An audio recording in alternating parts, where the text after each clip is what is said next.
ng bayan, maasahan anumang panahon.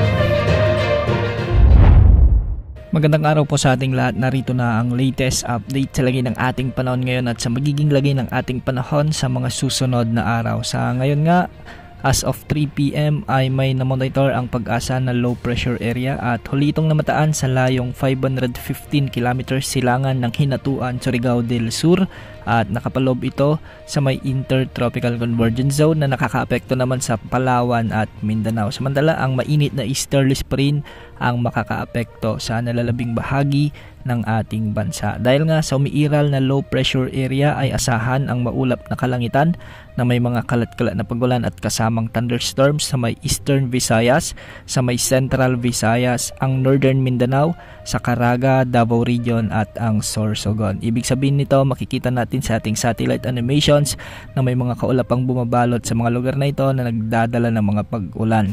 Dahil dito, hindi rin inaalis ang banta o posibilidad ng mga biglang pagbaha o pagguho ng lupa, lalo na kung may mga katamtaman hanggang sa kung minsan ay malalakas na pagbuhos ng ulan. Para naman sa Palawan, sa nalalabing bahagi ng Visayas at ang nalalabing bahagi ng Mindanao ay intertropical convergence zone naman ang siyang nagdadala ng maulap na papawirin na may mga kalat-kalat na pugalan at thunderstorms din. Kikita rin sa ating satellite animation sa may mga kaulapan din dito, kaya posible ang pag-ulan at posible rin ang banta ng mga biglang pagbaha o pagguho ng lupa, lalo na kung may mga katamtaman hanggang sa kung minsan ay malalakas ding pag-ulan. Para naman sa Metro Manila at nalalabing bahagi ng Luzon ay ang easterlies naman ang nagdadala ng bagyang maulap hanggang sa maulap na kalangitan na may mga isolated rain showers and thunderstorms.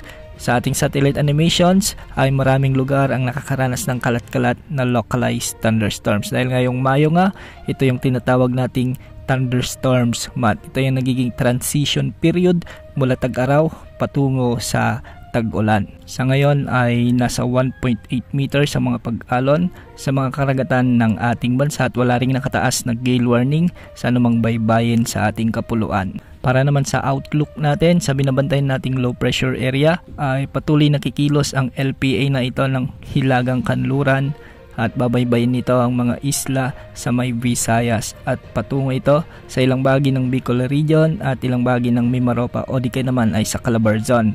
Unti-unti itong malulusaw, ngunit magdadala pa rin ng mga pag-ulan sa mga nasabing lugar. Hindi naman ito nakikitang lalakas bilang bagyo sa mga susunod na araw. Yan ang update sa lagay ng panahon. Ito pong weather update ng bayan, maasahan na anumang panahon.